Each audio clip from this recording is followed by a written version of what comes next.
Let's have a look. Did you have ice? No. No ice? No ice. Whole refrigerators. Yeah. Okay, that was from... he's left his name. That was from Chris. Not roll on my lap. Not roll on the floor laughing. These my must ass all off. be Americans. There are a lot of American people asking questions. I think a lot of some of the questions, the people asking them have quite a romanticised vision of what life was like back then. It might be a little bit inaccurate. Okay, got one from Sheila. My question is, where did people live that lost their homes when they didn't have families to go to? I didn't know anyone without a family. Really? Yeah, families were big in those days. So they'd always have an auntie or a cousin or something to go and move in with. So you don't know what happened to I anyone? suppose anyone who hadn't got anyone, there must have been hostels and things for them to go to. Yeah, it must have been like communal. Yeah. Yeah, it makes sense, doesn't it? Okay, all right. Here's a question from Elliptis, and he's just down the road in Highworth, actually. Now, he's asked, what has been the most lasting event that has happened in your life, that's stuck in your mind, other than having kids? For example, the moon landing, September the 11th. Is there a biggie that stands out in your mind? Yes, I never watched daytime television, and that day I put on the television just as September the 11th was happening. I don't know whether someone was taking pictures of it and they were relayed or what, but I actually saw the plane going into the into the whatever building, it was. the Twin Towers, wasn't it? And it stayed with me actually, because it was such a coincidence that I put television on that day. Never watch it during the daytime. So that's the one that's stuck in your mind the most at the moment. Yeah. So what do you think of it now, sort of 10 years on? You any thoughts on, like whether it was an inside job or whether it was... Well, there's a lot of speculation. All these, conspiracy theories, I don't know what to think. Okay, well, we've been going for like 40 minutes. I think, do you want to call it a day? And no, you carry on. You want to carry on? Yeah. Okay. We're on a roll. Okay. All right. This one is from Lisa, and she says, first of all, she'd like to say that she's got a lot of respect and deep admiration for your mum's generation that lived through the war years. She's interested to know, what was your particular item that you found difficult to go without, and were you ever attempted to buy something through the black market? I think for my wedding, stuff came up through the black market, but that wasn't wartime. During wartime, I missed sweets, but that's about all. I suppose, because don't forget, during wartime you were like still. I was still a child. Yeah. But I suppose I literally grew up through the war. So the black market would have been much more prevalent, sort of after the war, when there were still shortages of everything, I presume. Yes. Yeah. So you say you got wedding stuff on the black market? I think some of the stuff came from black market. So what does that mean? Is that like just kind of a friend of a friend who happens to know somebody who's got something? Yeah, more or less. So it's not this like highly secretive underground. No, I don't think so. I think sort of it was criminal thing. I mean, personally, I didn't have anything to do with it, but I think some of the stuff came from the black market. Okay, here's a question from Mike.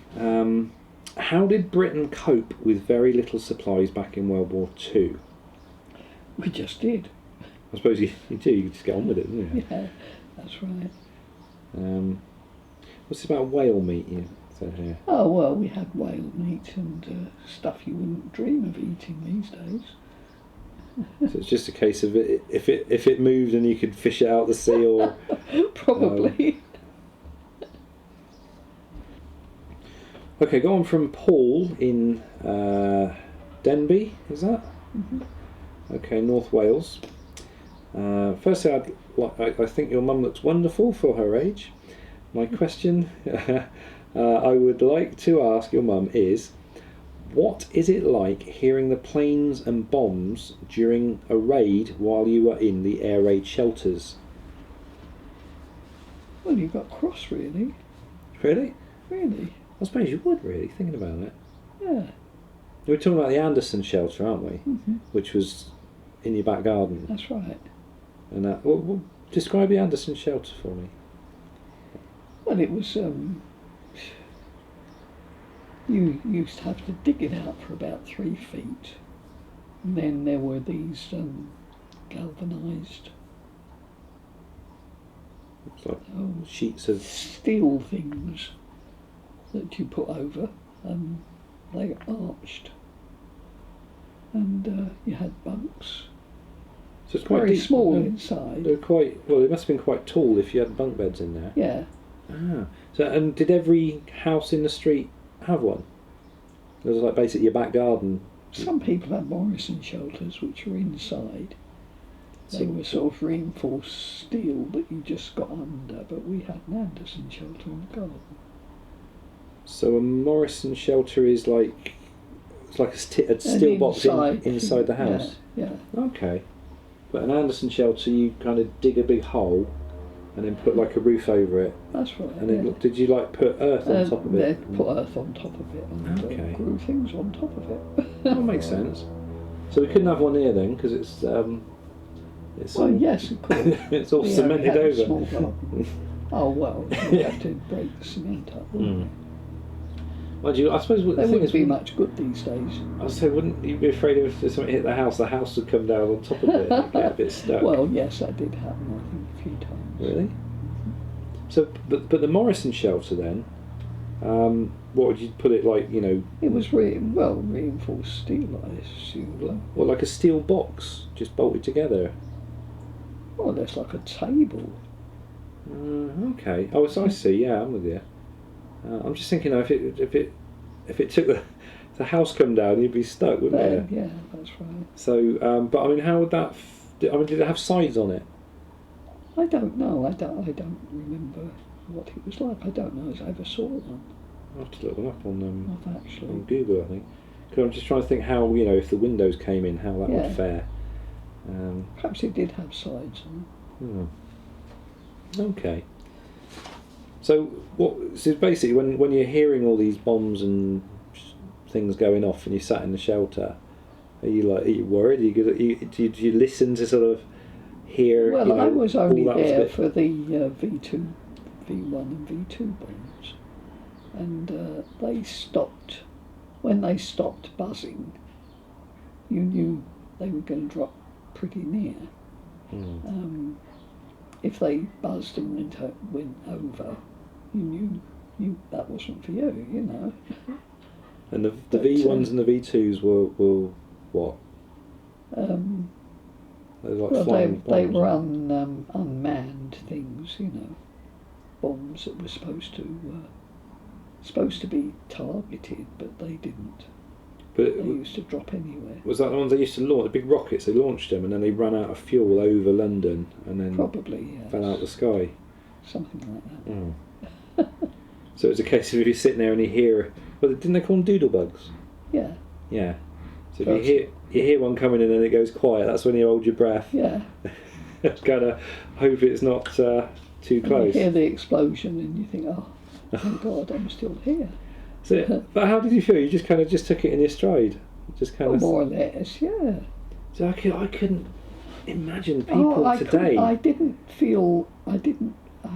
don't forget I was in my teens then. All right. And you don't fear anything. Oh, you kind of bulletproof then, isn't you? As soon as I had children, my first baby, I was like a sucker. You know, I couldn't have gone through it then. Luckily, Yeah. it all finished by then. Mm. But I used to get terribly nervous about things. But I suppose, yeah, as a teenager, you just kind of, you're You're like so immortal, aren't you? blasé as a teenager. You just don't care about anything. Okay, oh, that's interesting. So that was Paul's question. Okay, got another. I think this is another question from Christine. She asked about lighting and cooking, which we've covered, but she also asks about how did you keep your clothes clean, and Well, did you I make your told own you. soap? No, we didn't make our own soap. No. No. So you buy it Yes. in a bar as a bar or something. We used to grate it. Okay. So how would you have cleaned clothes then? Well, you put them in the copper. If Oh, they're that's right, the copper boilable. thing. Otherwise, you take some hot water out and wash them through. So you'd actually boil the clothes, If they were boilable, yes. right? And otherwise, so it's not a case of like, because the visions I got of old-fashioned people, you'd have this scrubbing board thing, and you'd like be Well, rubbing. yes, that's how you did stuff that couldn't boil. So how would that work? Like in the sink? Or, Yeah, more or less in the sink. okay. Or in a bath that you brought in from outside. So you had like a rubby scrubby thing, a Yeah. scrubbing board. What do they call them? Scrubbing A boards. scrubbing board. And you'd just take your clothes and you'd Yeah. like rub them up and down. Okay. Well, I never did that because, as I say, I was a child and I was taken care of. Mm-hmm. By the time I got married, we've got a boiler. No washing machine. But you've got to boil it so you are posh. Okay. Okay, this is one from James, and I think there's a slightly tongue-in-cheek question here. He says, how did they make it back then without antibiotics? I'm making a big assumption there. Tell your mum not to throw anything at me.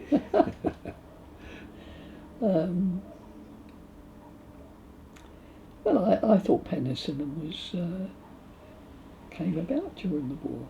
Did it? Well, I thought so. I don't know. It was Alexander Fleming, wasn't it? Yeah. Or was that the guy that wrote Bond films? No. That was Ian Fleming. So you already had antibiotics. Well, I don't know. I thought they came about during the war. All right. Okay. Maybe not. I don't know. So he said James is a prepper. He's tried to cover all bases in the event of something terrible happening. He still finds himself wondering how people managed to survive and thrive years ago. They have my admiration and respect, he says. Again, my best to you and your mum. So thanks for that, James. Okay, here's a question from Little Chef, and they ask, did you gather wild foods during the war, and was it you who taught me how to make dandelion wine? No. Actually, it was my brother that taught me to make dandelion wine, because he's made wine for a long time. But did you forage any time for food? No. No? Except from the garden, where we had blackberries and raspberries and loganberries. So you never went traipsing off down to the park with your No. buckets and. No. See, I'd imagine a lot of people would be surprised by that. I am a little bit, because you think in the war years when things were Yes, but sparse. we didn't live in the country. No, I suppose We not. lived in London. But you had the common and things nearby, didn't you? Yes, but they, as far as I know, there were no blackberries growing on them. Right. And I suppose again during the war you were still a child, so you wouldn't. Yeah. Have, And we had them all in the garden anyway. Okay. All right. Right. Here's one from Seattle in Washington, and that's from Digital Sherpa, and they ask, these days most folk go shopping for dinner almost daily. How often did you go to market? Was it something that occurred once per week, once per month? And were these items hard to get that we take for granted now? Well, meat we more or less had saved up for a joint at the weekend. Coupons. So it was like meat once a week. Yeah. What was the rest? It's just like, how often did you go shopping? Well, once a week maybe. Really? So a weekly shop would cover Yeah. you for, and that's when you'd pick up your your meat and everything, Yeah, all in one hit over a week, yeah. and then that'd But see you not, through the not week. all from the same shop. Because they didn't have supermarkets back then, No, did they? no. So this Definitely. was. So you had to go to the butchers and the greengrocers and the grocers. Yeah. And I presume these are all. Took a long time. None of these would have been help yourself stores, would they? No, So they were. You queue up and be served at the counter, and they. that's right. Yeah. All right. Okay. So yeah. So shopping would have been a big chunk of your day, Yeah. and that's. I presume that's just after the war. Yeah, when I took over shopping, well, in Sainsbury's you had to queue for everything. Sainsbury's. Yeah, Sainsbury's, because they didn't have superstores. They had different different queues for each thing. Your cheese and your meat and your fancy goods. You had to queue up each time and then go and pay at the cashiers. So it was like having. It was like all under one roof, Yeah, but it was like it's like one- having a delicatessen counter and a meat That's right, counter, yeah. and you had to queue up for all, and then go and pay at the That's right. checkout. What a palaver!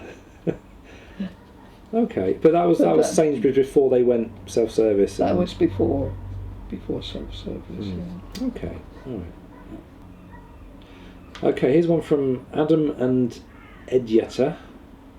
What did people do to entertain themselves? Well, like I said, we had cinemas and dances and things went on as normal, more or less. You always got warned if there was a raid coming. So cinema. Who was your favourite cinema Oh, person? I don't know. Or who I've would have never been? been much for celebrities. So who would have been around when you go to the cinema, and who would have been the stars of the day? We're talking like Gregory Peck and. Oh, well, that's a bit Um, before his time, I think. Was it? Yeah. It's the only old actor I can think of, is Gregory Peck and Marilyn Monroe and. No, it's before their time. Really? Yeah. All right. No, it's after their time. What am I talking about? They were too young. They were right. Okay. So, can you think of any stars from back in the day? I know you were disappointed with Oh, I was very disappointed with Frank Sinatra. Frank Sinatra. That was it. Why were you disappointed with Frank Sinatra? Because he'd got such a build-up. And I went to see this film that was advertised, I forget what it was called, one of the first he made. And this weedy little bloke came on, and I was waiting for Frank Sinatra, the great Frank Sinatra, and that was it. He was the weedy little bloke. Right, I've got to stop I there. think he improved with age. Sorry, I've got to stop there. Oh. The card's full. All right. So, right, what I need to do there.